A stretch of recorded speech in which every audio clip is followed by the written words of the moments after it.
All right, everybody.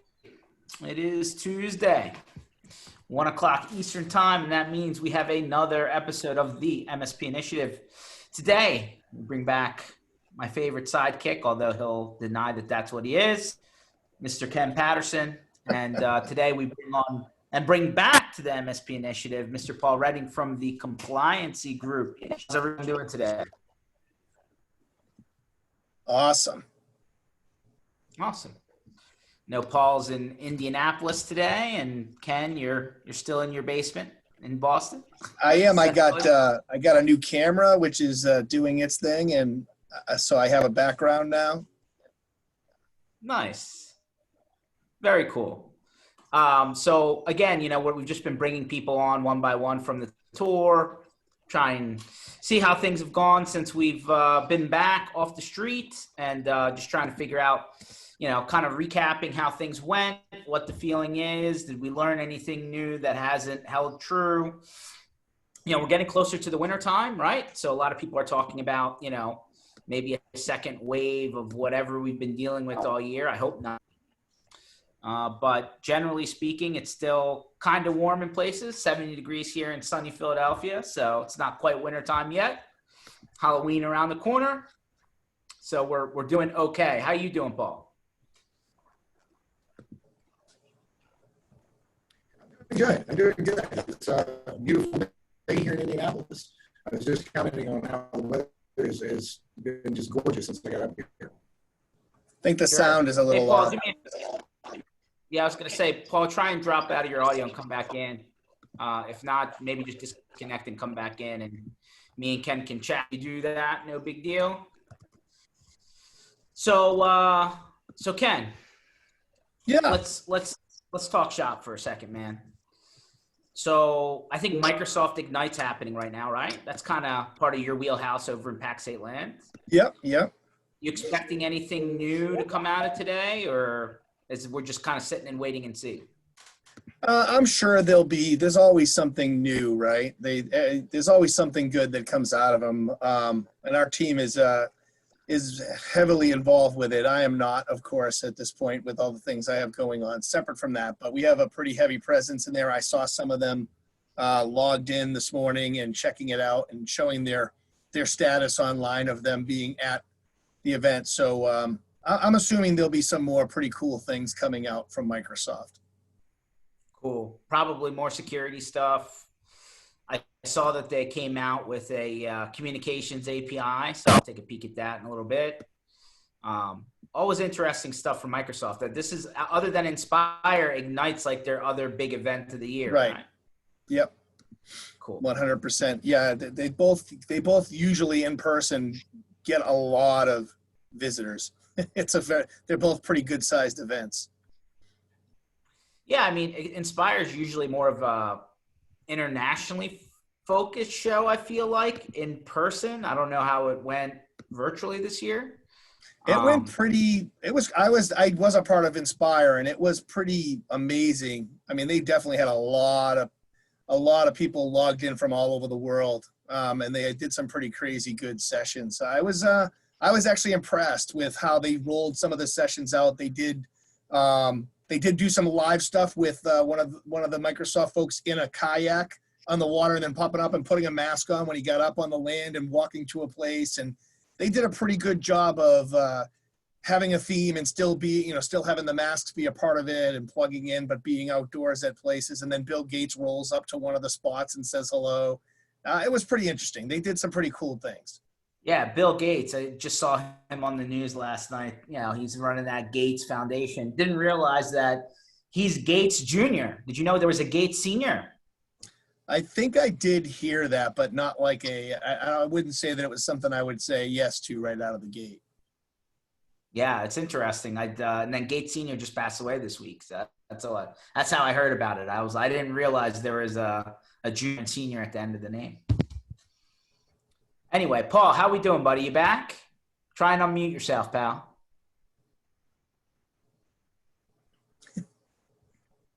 Yep, got to do the unmute. I might be able to do it from here. There he is. How's that sound? Yes, I just called back in. One problem at this hotel has been the Wi-Fi. It's not.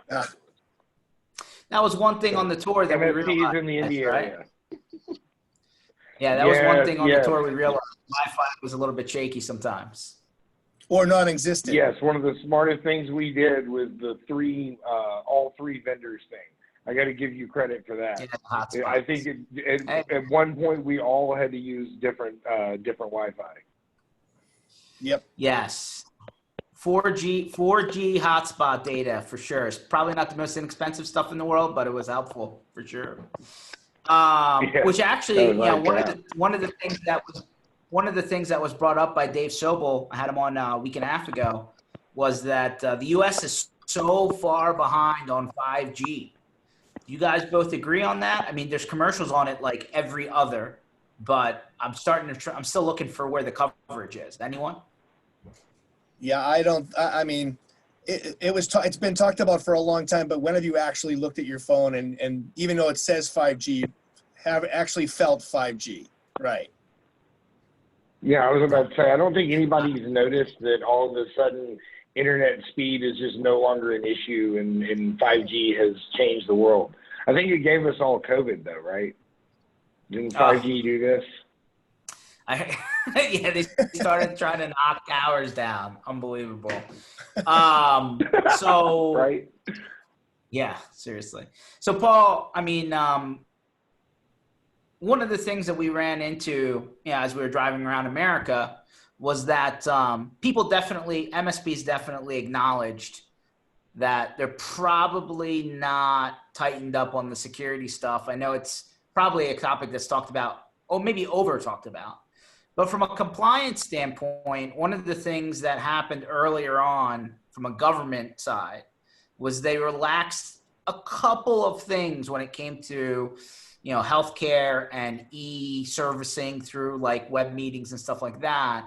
I think a lot of people, we talked about this last time you were on, some people thought, oh, well, hey, HIPAA compliance has been shelved. We're good. You can just wild, wild west it. And I think you pretty much said, whoa, that has not been shelved. You're not reading right. Has any of the reduced restrictions, and I'd love for you to restate what those were, have they been tightened back up yet? Or are we still under these couple of exceptions? Well, actually, no, they have not retracted the, let's call it, lesson rules. As a matter of fact, they recently expanded yet another way that means nothing to 90% of the businesses in the world, but confused everybody again into believing that another major part of HIPAA has been stopped. So maybe 7 days ago or so, they came out and said, we're no longer requiring business associate agreements. Or at least that's what everybody heard. There's a big, long trailer to everything they said there that goes, for business associates who are sharing COVID data for the purpose of public health. So again, typical, government release, hey, HIPAA's been suspended. I mean, wait, not really. So now what all they've done right now is, if you're keeping track of it, in the beginning, you had to have a business associate agreement on file with your telehealth provider. Whoever you use for video conferencing, you had to have a BAA on file with that. When COVID hit, if everyone had run to the $200 a month version of Zoom at once, probably would have crashed all their servers. So the government recognized there was more demand than there was resource available. And they said, okay, temporarily during this crisis, you can use basically any non-public facing video conference system. So they suspended that version of a BAA requirement. But like you and I talked about last time, that doesn't make it a good idea, right? Like, we're using Zoom and you pick the version of Zoom that's free, they don't put the same security in place. So at Compliancy Group, we have just cautioned all of our folks, this has nothing to do with you or your clients. Proceed as normal and keep them secure and compliant, or risk penalty and damage. What's interesting, Paul, is that, some government agencies are way behind, right? Like, I saw something from my bookkeeper last night saying the IRS is behind on even cashing checks that have been mailed in because they're so backed up. But I'm still seeing fines coming out. I'm still seeing HIPAA violation fines being issued. So did Health and Human Services and that whole auditing arm not, take a break, or what happened here? No, as a matter of fact, in the last 48 hours, they've released $1.5 million fine yesterday, two other fines that add up to $1 million the day before, and the last one, $1.5 million fine, was for a relatively small infraction against a relatively small organization. So no, first of all, not only have they not slowed down, but right towards the end of last year, they approved the first ever third-party contracting for HIPAA audits. They're getting ready to ramp up. The way I tell people is, if you think about it, the government just shelled out like $6 trillion to save everybody, right? You got to, save the economy. They're going to want some of that back. And one sector that is going to survive and will have money from it that they can confiscate from is going to be healthcare, because we're all going to spend more money on healthcare in the coming years. Between COVID, the fact that everybody's getting old, American society is extremely medically dependent. So if you're the government and you just went half broke yourself and you look around, who's got money? Healthcare. Interesting. So that actually, like, again, if you're not reading clearly, it completely counter to what people think is actually happening.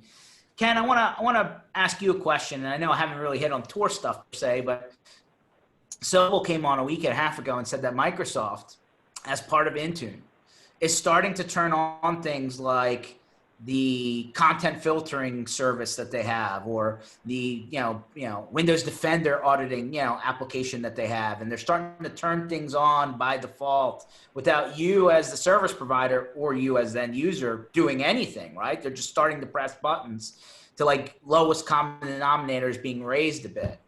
Have you heard this coming downstream from people who are deep into 365? I know every MSP has some level of 365 in there, but I mean, obviously things are getting deeper as time goes on. Have you heard of any concerns about going in and double checking what switches are being flipped, or are they just saying, hey, whatever Microsoft says is fine with us? Yeah, I don't think anybody ever says whatever Microsoft says is fine with us. I think we let's be clear about that. I mean, we know that right now Microsoft is putting a heavy push on security, and that's a good thing. We want that. We need that.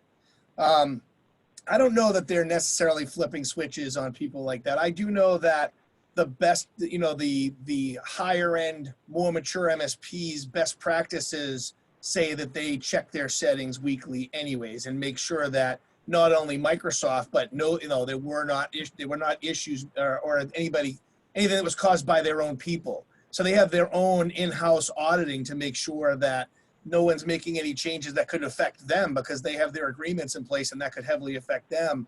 Microsoft security pieces that they're pushing out, they're not necessarily flipping switches and turning things on, but they are making more available.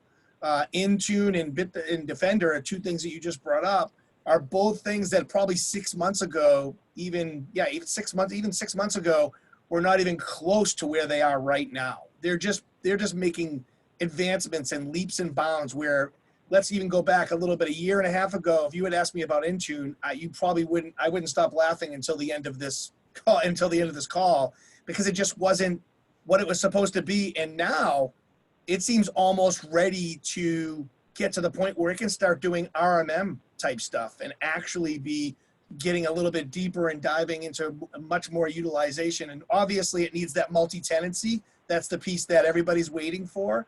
But it's getting pretty close to being able to be a real super tool. And same with Defender.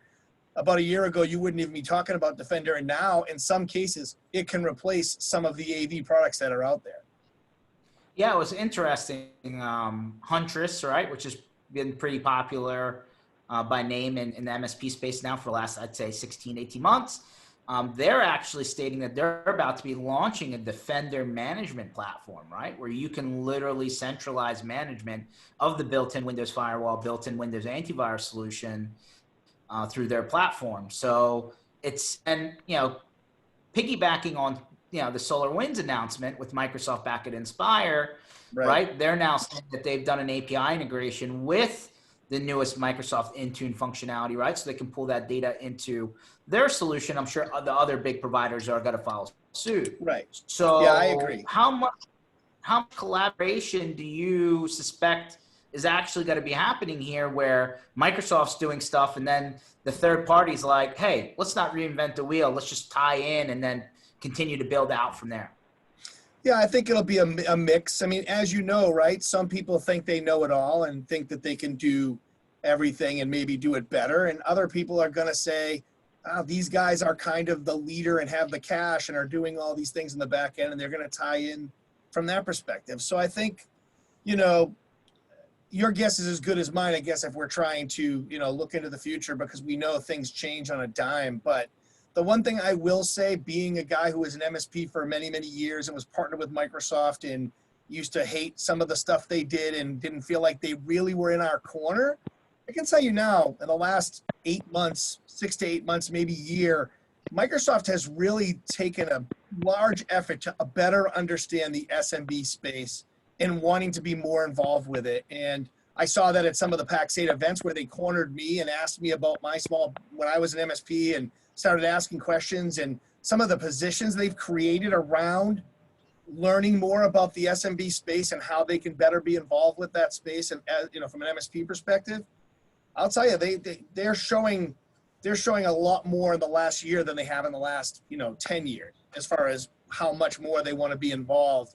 And it just shows some of the changes that they're making are leaning right towards that very thing, that they do care and they do want to get more involved. So, Paul, here's a good question for you then, because it fits right into the mix. You know, we heard a lot of guys on the tour say that, hey, they're pushing more and more to the cloud. You know, the Band-Aid remote access solutions just didn't hold up. They needed to do more permanent projects. Somebody comes to you and says, hey, I push everything to Microsoft Azure. Everything's M365. They're on the hook for it. Is that actually true? Just because Microsoft gives you a BAA doesn't mean that you're 100% done and you can close the door and move on to the next, right?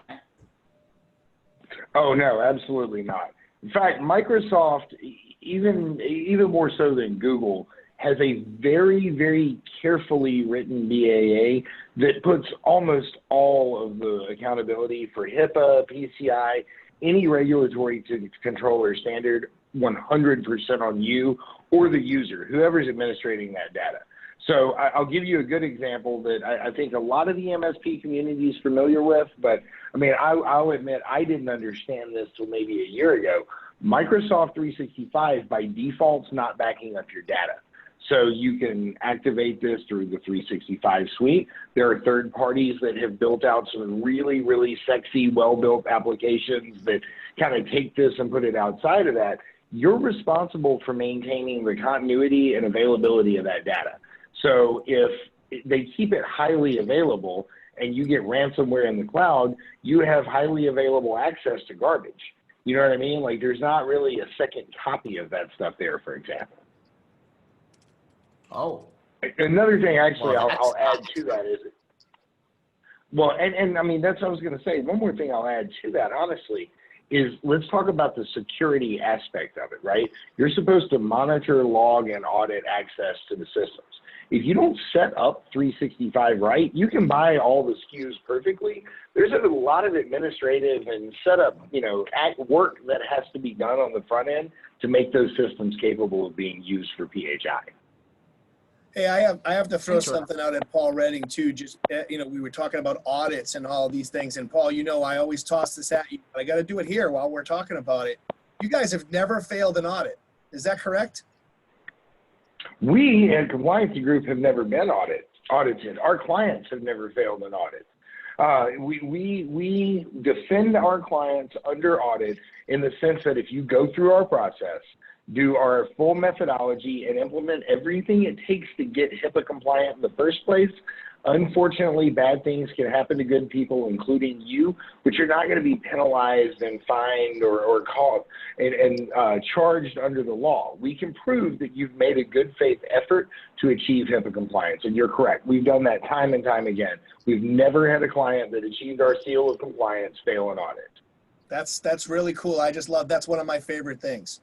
So you mentioned earlier, and I think it was a drive-by, but let me just ask one more time.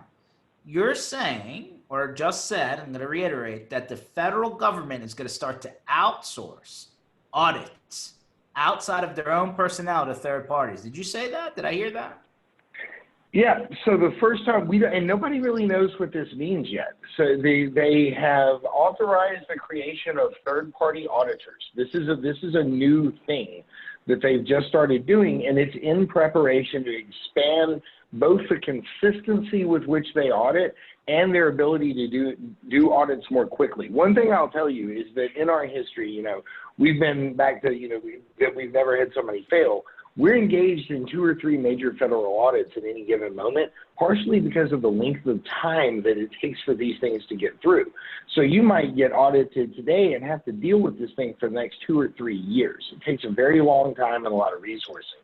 They're streamlining it just like we are all streamlining our own processes to get in there, show what you did or didn't do, and get back out with your money much more quickly and more efficiently.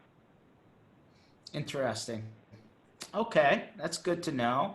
So, Paul, I mean, I've never asked this question, but it's worth asking.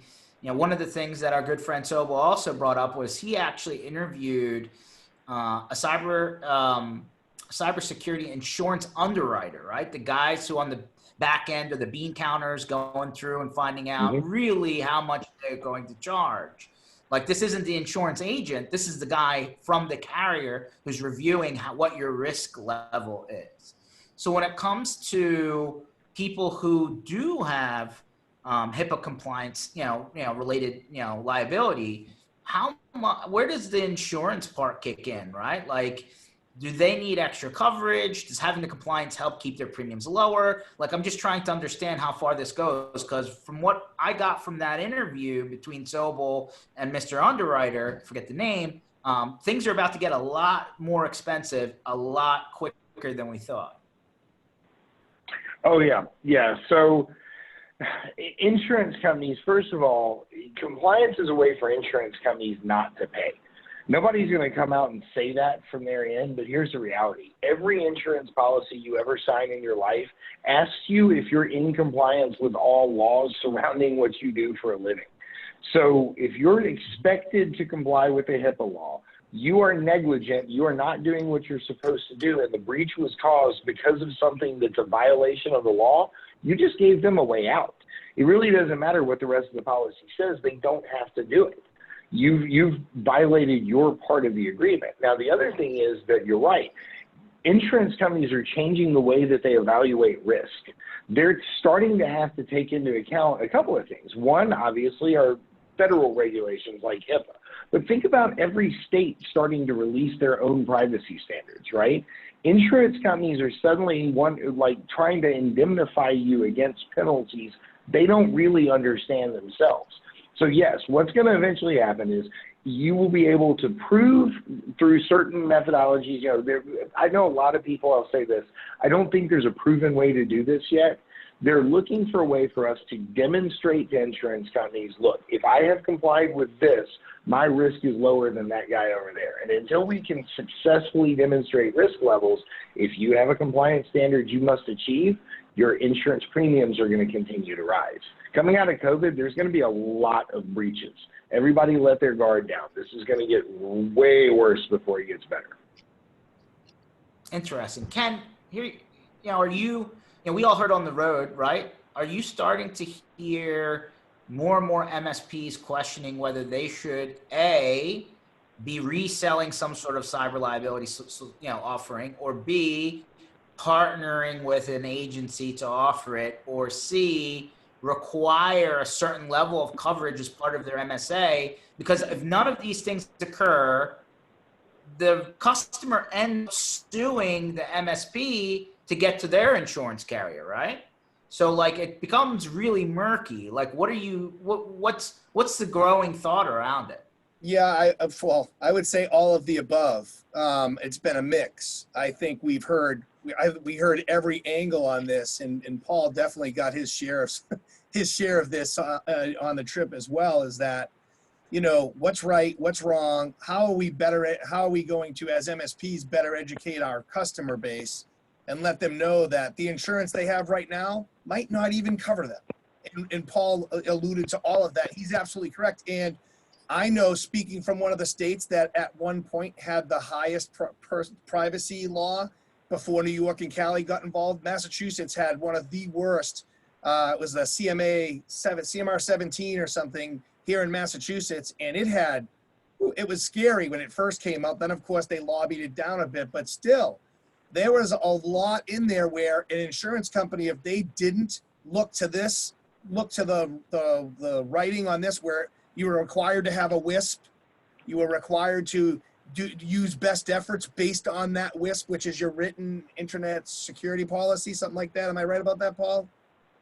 Yeah, when it is. Or yeah. And so in Massachusetts, they had to have that WISP, and they had to follow that, and then they had to have their best practices following that. And even the insurance companies themselves, we had a customer who was an insurance company, and we went to them and talked to them about what they needed, and he ended up freaking out when he went back to the insurance, the body of insurance companies, and came back and said, Ken, you're right, I didn't know any of this, and that's what's making it even more difficult, because as insurance companies, we don't even know that one little thing in there that's missing completely blows that whole entire rider out the window, right? You're paying for it, great, you think you're covered, but if you weren't following that WISP when they go to it and find out that you were doing best practices, the whole thing got blown up. So yeah, George, I mean, what we were hearing is people were just completely confused and wanted to know what the best way to go about this was. And I still don't know that there's a clear answer on how to do this or what to do, but I think there has to be an open conversation between the insurance companies and the people who know about the security part of this, like Paul and, people in the industry that could say, hey, listen, this is what you need to do to be compliant. Yeah, I mean, my biggest concern is that, well, my biggest concern is that, let's say the MSP does their part, right? They follow the rules, they go out, they get an insurance policy to cover them, right? Errors, omissions, all this stuff, right? Professional, general, blah, blah, blah. But that insurance covers the MSP, that doesn't cover their customer, right? So like, if you don't start putting these pieces in place downstream, you're waiting for, litigation, and nobody here is going to deny that the amount of energy it takes to go through that, insurance or not, is draining. So I think I think we're getting to a point where there is a shared risk between the MSP and their clients that very few people in the channel are truly comfortable with having the conversation about, right? It's why when we talk to MSP partners that first come on board with us and start trying to sell HIPAA downstream, the number one question they ask me first is, how do I tell my existing customers I'm using this? Because I know they're going to say, well, what were you doing before, right? There's a place where we don't want to acknowledge what we don't know. We're supposed to be the experts in everything. The whole landscape has completely changed in the last couple of years, right? Like, if you back up 5 years ago, the MSPs that would tell you that they are security focused first would be, 10, 20%. Now everyone at every event, everywhere you go, is like, I am an MSSP. I'm a security-focused MSP. This is all we talk about and all we think about. Right, the air quotes MSSP. I think that conversation's got to change with our customer, and there's a degree of honesty that needs to be had. We can only protect you as well as you protect yourself. Right. And I think there's a good push to do that now, because we can just say, well, things have changed. Things have gotten, things are going to get a lot worse since this pandemic hit. Security has been brought to a whole new high, right? So I think they can still use that. I mean, I've always said in the past when we talked about how do you go to your customers about something new, because you're right. The first thing they say is, well, how come you didn't know about this before? Well, because almost no one did. But now we're doing our homework and trying to figure out where we can make ourselves better. Would you rather be with a company that's not ever going to discuss this, or would you rather know about this now? And we can start planning for the future so that this doesn't happen again. I think that's the conversation that has to start happening now. So Paul, there was a question that just came in, and I'm going to ask, for our friend Brent, who's our number one question asker for MSP Initiative. So it says, Paul, so who investigates these compliance issues? I hear from the industry that clients need to be careful, but I've never actually seen the HIPAA police, or nor have any of the clients that I support seen them. Who are the men in black? Believe it or not, it's the Office of Civil Rights. It's OCR. So you have a civil right to privacy. The violation of this is a violation of your civil rights. So the way that it works And the follow-up question I usually get right after I hear that one, Brent, is, well, what causes an audit, right? Like, why do the people from OCR come after you? The way it works is kind of there's a series of things that happen. So first you have an incident. An incident is anything that gets reported as a potential breach, okay? So that could be something that's very real, like a malware attack or some kind of IT issue, but that also could be as simple as a patient walking out the door angry at a doctor and calling in and saying that they saw their medical record in the trash can. Any incident at all must be investigated. Now, that doesn't mean that second example, an audit's immediately going to take place, right? What happens is the first time or the beginning of the incident, the clinic in question, the MSP, the BA, whoever it is, will get a request for information from OCR. It is, hey, there has been this incident. We need your incident response. There's a process, there's a methodology, and there's an expected deliverable to that question. If you can hand it over and they look at it and you've got all your ducks in a row, most of the time you're just going to go back to living your life and they're going to determine it just wasn't a breach or it's a minor breach and they let you move along. If it's determined that there is a breach here and then you're found at all lacking or questionable, they open an audit. A breach then begets, okay, we know we've had medical records that were actually lost, not just some incident where it's, potential, but there's been exfiltration of data. Once that takes place, they're going to go in and perform an audit. But you're right, they don't show up. This is one of the most common misconceptions, is men in black are going to show up at your office and start rooting through your files. Guys, they're not going to read your configuration files. They're not going to dig through the file cabinets at your office. It is it's a paperwork response. They are asking for information and 100% proof that you've done everything that's expected. Our average audit response is like 400 pages of data, as opposed to the 50 or 60 worth of IT stuff that normal people would send in. Remember, the law is written by lawyers to be enforced and audited by lawyers from OCR. 400 pages. Oof. Yeah, it's like 400 quick pages of documentation. I don't think I've read 400 pages of anything recently. Okay, good to know. All right, so let's thank Brent. Brent says great answer there, Paul. So let's go to the other side of this. So, how part of the challenge, right, with whatever technology that everybody putting out there is measuring stuff, right? I mean, everybody has all this stuff they're putting out, but then it needs to be reported on, then it needs to be, kept, for a while, right? So you can prove things are, in check, right? And it just seems like one of the biggest things that we heard along this 7,000 mile journey. I'm going to say 7,000 mile plus because I had to drive Ken Patterson back to Boston. But for the part where there are MSPs, one of the things that we keep on hearing is tool fatigue. Everybody's swiping the cards. Everybody's buying all the stuff. It's sitting there. They're paying for it, but they just can't get them to really give them the information that they need easily, right? And so as a result, it kind of just sits on the shelf. It's on, but they're not even using it properly because it's too difficult. I mean, so from that, we've heard all sorts of stuff, right? Hey, I'm turning stuff off. I'm trying to go all Microsoft, or, hey, I'm hiring an outside consultant to help me redo it. Or, hey, I really never onboarded these products because I bought them and then I never had the time to invest. What are the things that we heard along the way of the success stories of how we're hearing people get out of that cold? Because right now that seems to be too rampant, guys. That's a great question. I think Ken would agree with me here that there is a huge push to, at least, I'm not going to say they're going 100% Microsoft, everybody everywhere, but there is a unification behind Microsoft. There's a lot, especially the more sophisticated shops that can work around things like multi-tenancy, right?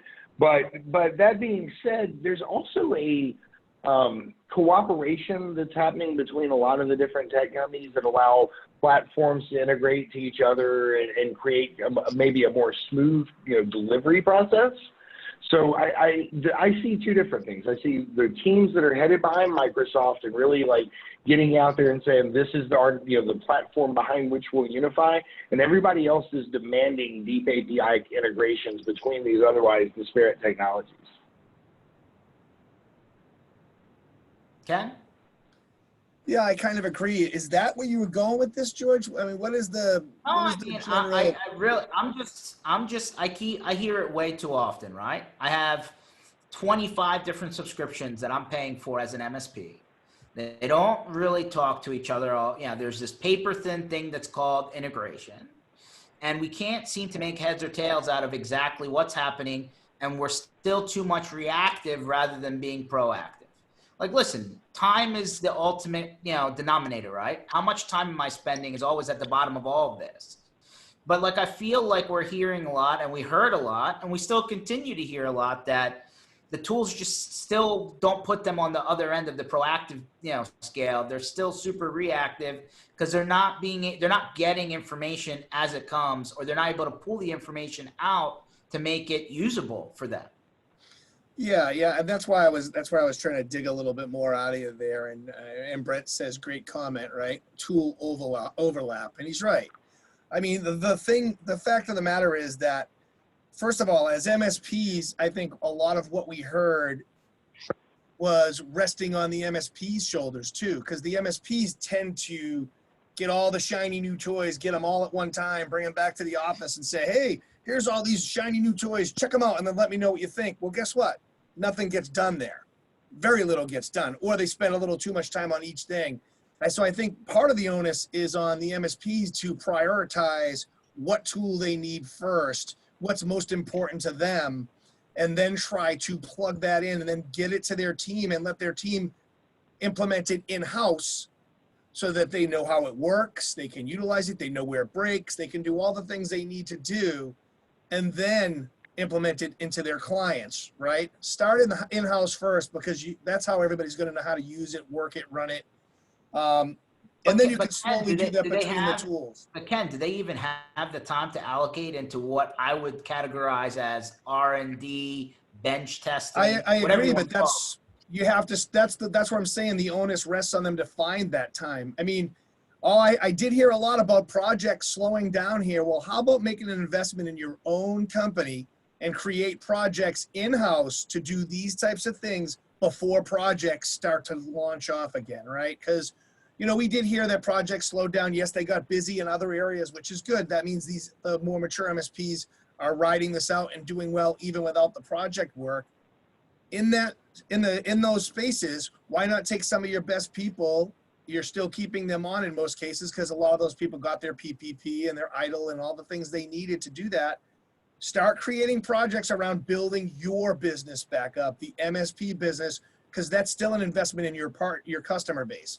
Because the better you are, the better they are. So I really believe that that's where some of that time should be pulled away from, is getting some time to do that. And listen, even before all this, we needed to do that. I was one of the biggest culprits of not doing that. We got busy, we think everything's good. But then what happens when you hit that wall, and it's because you didn't take the time to get the next tool in place that needs to be taken care of. And then to Brent's point about tool overlap, if you're doing it in a better planned out way, you're less likely to run into that tool overlap because you're not dumping 6 tools on your team at the same time. Okay, fair. So I'm going to flip for a second and say, I definitely heard the theme that all this security is creating a worse customer experience, that their customers are now pushing back on them saying, it's becoming too complicated to even do simple things like sign on to my damn computer. I don't want this. Turn it off. Right? I mean, I heard it. I mean, listen, we all feel it, right? I mean, even myself, I've been doing this for so long on both sides of the fence now. And today I was logging into an email. I got my MFA thing pop up, and I'm like, but I need to get this email done right now. But I had to stop, log into my MFA, get the multi-factor, get the text, send the thing that, all the things that happen. And I get it. But at the same time, it's a hell of a lot better than someone spoofing my email and getting ransomware. So, I mean, we kind of have to take the good with the bad here and get that. I do agree with you, but I also think if we're doing a better job of educating the partners, the end users, about why this is all happening. And guess what? Now they see it more, right? It's all over the news. It's everywhere. You can't not see it. I think that helps with that case, but I don't know what the, obviously there's no silver bullet in most of what we do, but I don't think there's a silver bullet to that. But I think education is the core of everything. If we're better educating the partners, they're going to better understand why they need to do these things. And also, one part of what you said, don't overcomplicate it with security technology. Make sure you have the right mix. Find the stack that works for what you're doing and what your customers need, because that also could be a problem. Oh, I mean, Brent comes back and says humans always find a way to circumvent that which is pain in the ass. Do you agree? That's true. It's funny. That's actually the biggest problem we've got, right? Is that there is a natural human beings hate change. So anything that you're going to do that forces like massive change across the organization, you're going to find resistance immediately. Factor that into something that takes what yesterday was this very banal, basic, I sign into my computer, right? It's my dog's name, the year I got married, and an exclamation point. And this is what I use. When you are so used to that on a daily basis, and now all of a sudden you got to get your cell phone out to get into your computer, people just immediately abhor it. My experience as an MSP and talking to a lot of partners now was that MFA and the implementation thereof was one of the most disruptive and frustrating things to users. Yet all of us in the security space know, like, this is the beginning of securing your environment. You have to put MFA on all these critical accounts. So I'll kind of echo what Kim said earlier. It's about the education for your client. It's about getting buy-in from them and letting them understand that you didn't do this stuff just to be a pain in their ass, right? There's very real potential for damage if you don't put this stuff in place. But yes, Ren is right. I mean, people are still going to try to fight a way around it. They hate when you make them change and hate when you complicate their lives. Right. Brent says tech is great until human beings come along. Yeah, 100%. Right. Yeah, layer 8 screws up everything. Yeah, 100%. So, recent events, right? Over the weekend, the Homeland Security, Department of the government comes out and says, "Hey, you better patch your stuff like now over the weekend. Don't wait till Monday to get this patch out because it's bad." I mean, we've seen stuff come out, but like they're starting to get really super involved in like putting the notice out that people better get their stuff, out there right away, especially when there's like really critical ones, 0-day ones. I mean, how deep is the government now going to get into? Like we keep on hearing, cybersecurity framework, CMMC, all these different things. But like when they're putting these notices out, guys, this isn't because you're doing business with the government. It's an overarching notice, right? Well, that's the second one too, George, by the way. Yeah. Department of Homeland Security does not give one crap about MSPs. We know this. So when they're putting out an actual bulletin to say, the first one said MSPs are under attack. You are the number one community right now that's under attack because they can attack one to get many, right? And that came direct from the Department of Homeland Security, and that was one of the first things I put into every mission briefing. I made sure everybody knew Department of Homeland Security doesn't care about us yet. So if they're putting that out there, that means it's serious. And now we have this second one talking about you better patch your stuff. Man, that's scary. I mean, that is pretty scary. So that's one thing you got to drive home. When you see something coming from them, they have much bigger things to deal with than MSP world. But that means that there's some big things happening in our industry, not good things. We need to find a way to patch up those holes and get secure. And we already knew MSPs were under attack, and that came in a big way. I mean, I'm starting to worry now, right? And back to our buddy Sobel. I mean, CompTIA has pulled out of the lobbying business for the technology sector, right? We already heard Louisiana with this new cybersecurity, beginning of regulation, if you would, where they have to at least register. I mean, how let's fast forward 5 years from now, which in technology land I feel is an eternity. I mean, this could look dramatically different when it comes to the legality of who's responsible for what. And coming back to how damn complicated things like HIPAA are, I'm concerned that the people who are going to write these laws could barely turn their computers on, guys. Right. It's true. Well, go ahead. Go ahead, Paul. Sorry, I have a little bit of a delay. There's a very sad reality that the MSP sector is going to continue to get hit harder and harder and harder by these malicious actors, because what Ken said earlier, by and large, they don't keep their house straight first, right?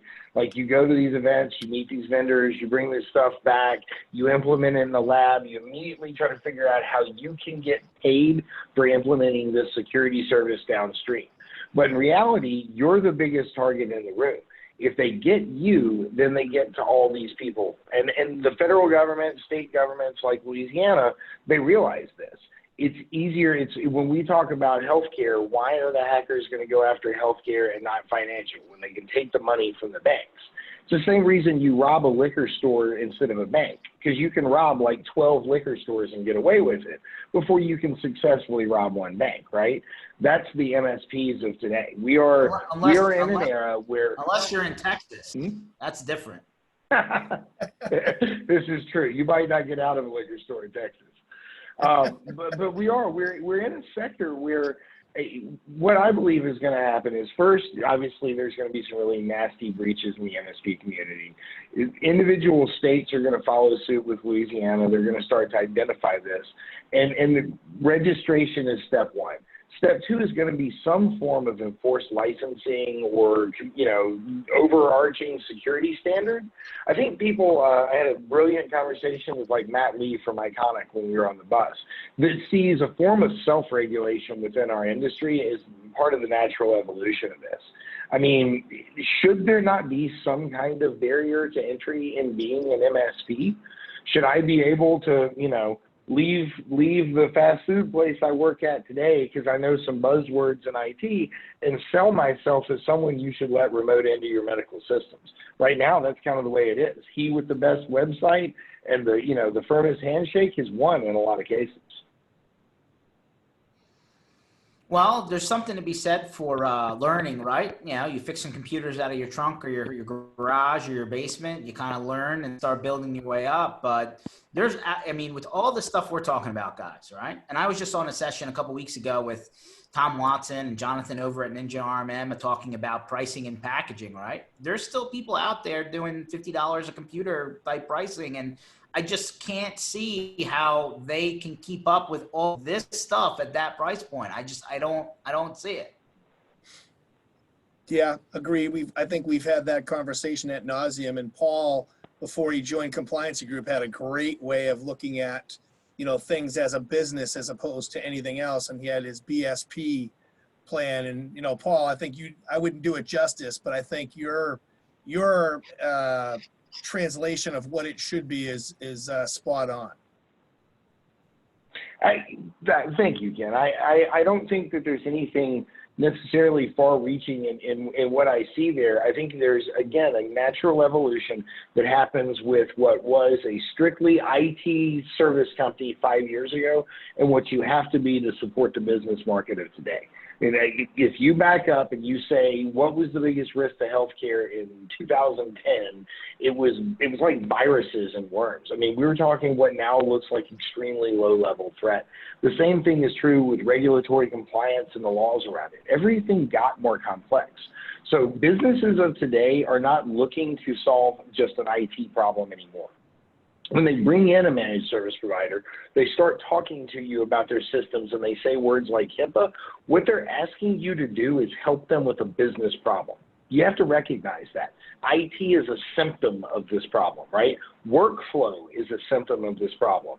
The ID 10T error sitting at that chair over there, that guy, he's a symptom of this problem, right?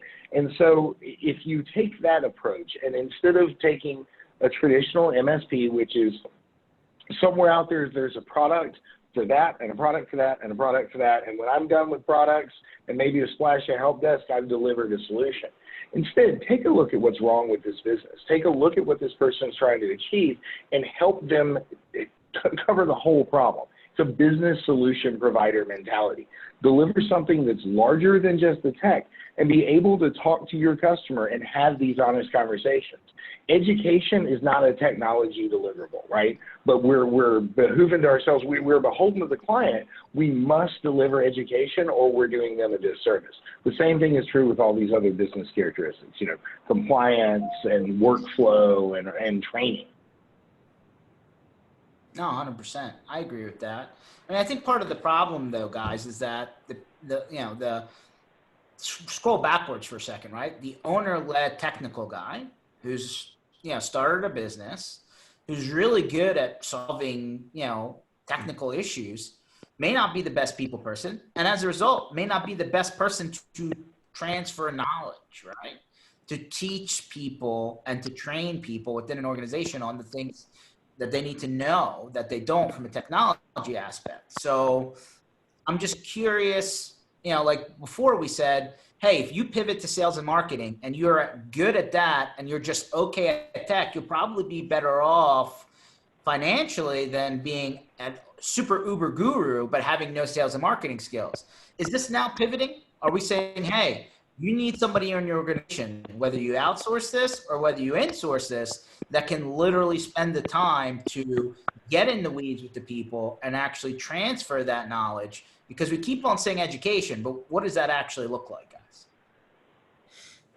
Yeah, I mean, I think you hit it right on the head. We talked about this before, George, where, you have to find out what your strengths and weaknesses are and then determine what things you're going to get, who you're going to hire, or how are you going to get those areas covered, right? You can't be everything to everyone. And so, yeah, you could be a really technical person, or start a business, and then you have to realize, okay, but what am I good at? Am I only good at the technical? Am I good at the technical and I'm good at explaining the technical, but I can't sell it? You have to figure out the places where your strengths are, where your weaknesses are, and then learn how to let go, right? We talked about this before when we were talking about someone that was asking about their accounting and, they're not an accounting guy. And I was like, yeah, none of us are. We didn't start out that way. There's very few tech guys that know accounting, right? So you have to get the guts up to find somebody that you trust. And by the way, heavily vet them, make sure that you have all good references, because it's also the one area that can hurt you the most. But still, you have to figure out where those strengths and weaknesses are, find good people. And it goes back to the old saying, find people who are smarter than you. That's what you should be doing when you're looking to hire people and bring people on. Surround yourself with people who are smarter than you and your business will grow. Yeah, and I'll add to that, quit trying to hire yourself. Yeah. That was one of the biggest problems that I've had in my career, right? Is either me or my engineer, my partner was the engineer. Whichever one of us got to hire, we hired people based on characteristics that we thought we wanted to see them emulate from us. So he wanted to make them, a VMware engineer and really focus on this one specific aspect and then build from that. I wanted to create this, very customer-centric focus. You have to play people to their own strengths and weaknesses, right? You're never going to create another one of you. You're never going to create another one of that really stellar, super, perfect engineer. Bring people in, recognize their strengths and weaknesses, and create a realistic role for them. Something that solves the problems in your business that you're trying to, accomplish, but doesn't put them in a position where they have to become someone else. They have to behave like you. In my experience, that never works. Agreed. Hey, George, before we run out of time, you have to ask Paul your favorite question. I mean, we were on the tour, we had the whole thing going, and you haven't asked Paul your favorite question to ask from the people who were on the tour. What was your favorite food? See, I didn't even have to say. Ooh. Everything we had the whole time? It was a lot. We had a lot I know, of food, man. sure. I have to go. We ate so well on this trip, and there's so many incredible vendors that brought us food. I'll tell you the one. You know what? I'll tell you the one that surprised me the most. How about this? So, I'm from Memphis, and therefore we are pretty picky about barbecue as a concept. I'm not likely to eat barbecue in your part of the country and rave about it. Think ours is pretty much on time. In California, of all places, in Temecula, was the barbecue truck, right? Yep. That thing was absolutely stellar. Some of the best beef and, to their credit, pork barbecue I've ever had. Hats off to those people. I was blown away for that one. And I'm not even like a huge barbecue eater, but that one struck me. That's funny. Brent actually said, "Yep," and he was there with us. So there you go, Brent. I'm gonna leave the last topic because Brent puts a good one up here. Let's call this the channel conflict, right? The vendor, partner, and customer conflict, right? So Brent brings up a scenario, if you would, where he's like, "Hey, let's say you're having a problem with the way tools are being advertised to the end user, right? Customer, gets pitched back up, right? From me, let's say that backup, let's call it $1,000 a month, but then the customer's like, I'll just go sign up for iDrive. It's $70 a year. I mean, the marketing that occurs from the vendor who sells direct to the end customer, and then with the partner squeezed in the middle, I mean, from an education factor, right off you're fighting bad marketing. And frankly, I see this every single day. Thoughts? I'd give the Tommy Boy quote, but I don't know if it's appropriate to say live on Facebook. But, would you Butcher's word for it? You know what I'm talking about? You know the line I'm talking about. No, I mean, I think it's just like everything else. Setting expectations includes that. When you're talking to your customers, your partners, however you want to call them, expectations are very important. And I used to I was in the business when we were all talking about points on hardware, right? When we were selling boxes and we were pushing white boxes and doing that type of stuff. And everybody used to say to me, how the hell are you getting 40 points on those boxes? We're barely making, because what I did was expectations. You can buy this anywhere. Anybody can put this together. But what you're getting with me is the value that's behind it. Everything that goes along with it. If you want to go buy a box someplace else, you're going to have to go someplace else. If you want to come with us, you're going to use our equipment. And this is why we do this. We, X, Y, and Z. And we set the expectations. Yeah, I lost customers overpriced, but they were probably people I didn't want to do business with in the first place. So I was much happier with that. It's the same thing. Set expectations so that the people that you're doing business with value what you do enough to believe that they get some fly-by-night someone who's offering prices. By the way, my camera's auto-adjusting every time I move, so I'm changing colors. This is awesome. That's where you want to be ahead of the game with those customers and partners. If they value what you do, they're not going to. Because think about it, this is the same anywhere. Someone can go to Amazon and try to buy what you're trying to get them without any backup, without any real trial, without understanding it. Those are the people you don't want to probably do business with anyways. So I would say my thing would be, Ken the Chameleon, my thing would be set those expectations up front, let them know, you can go anywhere and buy this stuff at any time, but the reason why you're paying this price isn't for the part or the piece or the solution or whatever, it's about the package. What we do for you, it's all part of the same package. We're not going to rip you off, but we may not be the cheapest, and then we lay that out. That's how I did it. I know it's getting a lot harder with stuff like this where they're going direct, but I still believe if you have your customers and partners trained to see the value in what you do, they don't care what you get for them. I'm just waiting for people to go to Amazon to buy MSP services. Watch, right? It's coming. Actually, that's a good thing too. That's actually a good thing too, because anybody that wants to buy from them for that type of service is probably not someone I would want to have as a client. Yeah, it removes them from the buyer's pool, keeps you from making a mistake. Right. Right. Brent says, be quiet, they're listening. All right, well, we're just about there, guys. Paul, where do people find you online, and how do they get reach to you if they wanted to learn more about HIPAA, compliance, all that stuff? So my email address is the easiest way to get me. It's just paul@compliancygroup.com. Happy to do a consultation with you about your HIPAA needs specifically, or that client that simply won't get their act together and doesn't believe this applies to them. I can help you have that conversation. That's a day in and day out thing for us. Cool. And Ken, where can we find you other than every other day on the internet? Yeah. Everywhere. I know, and my name's been sold so many times, you know, because we had that problem early on with our first group. But it's Right. very simple. K Patterson, Patterson at pax8.com. Awesome. Ken, you have a community call that's now every Thursday, right? Every Thursday at 3 p.m. Eastern time. Everybody is welcome. It's a full-on community call where we all can learn from each other. So if you're interested in getting an invite, shoot Ken a message and he'll shoot you the link. Guys, appreciate you for jumping on.